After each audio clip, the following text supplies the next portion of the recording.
ঘড়িতে তখন বেলা 11টা। তো মেয়ের সঙ্গে একটু আমাদের বাড়ির সামনে যে মার্কেটটা, ওখানে গিয়েছিলাম।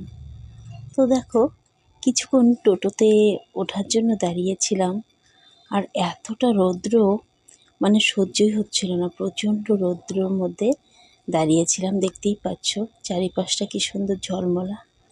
আর অবশেষে টোটোটা পেয়েও গেছি, আর মার্কেটের উদ্দেশ্যে যাচ্ছিলাম। আর পাশে দেখো মাঠ ঘাট যেন একদম কী বলবো, রৌদ্র একদম ঝলমলা, আর গাছপালাগুলো অসাধারণ সুন্দর লাগছিল। তাই কিছুটা আর কি ক্যামেরা বন্দি করে নিলাম।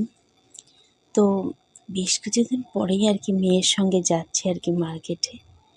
তো আমার মেয়ে কিন্তু সেই ছোটোবেলার থেকেই হাতে আংটি পরতে ভীষণই ভালোবাসে আর কি, পছন্দ করে। তো তার জন্য এর আগেও ওকে একটা ডিজাইনের আংটি দিয়েছিলাম ওর জন্মদিনে, তবে সেটা ওর বিশেষ একটা পছন্দ ছিল না। তাই ওর নিজের মতো করে, নিজের মনের মতো একটি আংটি আর কি নিয়েছে। তো দেখতেই পাচ্ছ অসাধারণ সুন্দর কিন্তু আংটিটি, আর বেশ সুন্দর লাগছে ওর হাতেও। তো তোমরা কমেন্ট করে জানাবে কেমন লাগছে মেয়ের হাতে আংটিটি। তো বিকেলবেলা একটু গিয়েছিলাম সবজি খেতে, সেই এত সুন্দর একটা দৃশ্য আর কি তোমাদের সামনে তুলে না ধরে পারলাম না। তো দেখতেই পাচ্ছ যে কি সুন্দর এরকম ঝুলে ঝুলে আছে তো সবজিগুলো। তো গ্রামের মধ্যে কিন্তু, গ্রামের বাড়িতে সাধারণত মানুষ বিক্রি বাট্টা কিন্তু করে না, বাড়িতে অনেকের বাড়িতেই যেরকম এরকম ছোটোখাটো সবজি করেই থাকে।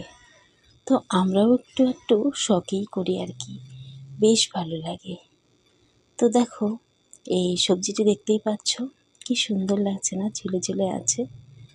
তো ধুন্দুল, তো ধুন্দুল কিন্তু ধুন্দুলের আর কি অন্য প্রজাতি। ধুন্দুলের মধ্যে কিন্তু অনেক রকমের আর কি থাকে, কিছুটা হাইব্রিড থাকে, কিছুটা তো দেশি থাকে। তো আমার শাশুড়ি মা ওনারা বলতেন ঘেরা, তো আমাদের এখানে চলিত ভাষায় আমরা ঘেরাই বলি। তো দেখতে পাচ্ছ কি সুন্দর ঝুলে ঝুলে আছে। আর এই সবজিগুলো কিন্তু বাড়িতে করা টাটকা সবজি, খেতে কিন্তু বেশ সুন্দর আর সুস্বাদু। তবে তোমরা এই সবজিটি কে কে খেতে ভালোবাসো অবশ্যই কমেন্ট করে জানাবে। আমার তো ভীষণই ভালো লাগে। আর বাড়িতে তৈরি সবজি, এতে কিন্তু সেরকম জৈব সার ছাড়া অন্য কোনো সার আর কি দেওয়া হয় না। তো তার জন্য এই সবজিগুলো খুবই সুন্দর, তো খেতেও কিন্তু বেশ আর কি ভালো লাগে। তো দেখতেই পাচ্ছ যে কী সুন্দর ঝুলে ঝুলে আছে সবজিগুলো। আর বাড়িতে এরকম কিন্তু প্রত্যেকের বাড়িতেই এরকম কম বেশি একটু একটু সবজি থাকে। তো তোমাদের কার কার বাড়িতে আছে এরকম সবজি অবশ্যই কমেন্ট করে জানাবে। তো দেখতে পাচ্ছ খুবই সুন্দর কিন্তু, আর গ্রামের বাড়িতে এরকম প্রত্যেকের বাড়িতেই কম বেশি আর কি সবজি থাকে। তো এত সুন্দর লাগছিল, তো কিছুটা আর কি তোমাদের সামনে শেয়ার না করে পারলাম না, এত সুন্দর। তো দেখতেই পাচ্ছ কি সুন্দর ঝুলে ঝুলে আছে, আর প্রচুর কিন্তু এই গাছের মধ্যে ফুলও আছে, আর ফুল থেকে নতুন নতুন আরও অনেক সবজি হবে। তো এখানে শেষ করছি ভিডিওটা। ভালো থেকো, সুস্থ থেকো।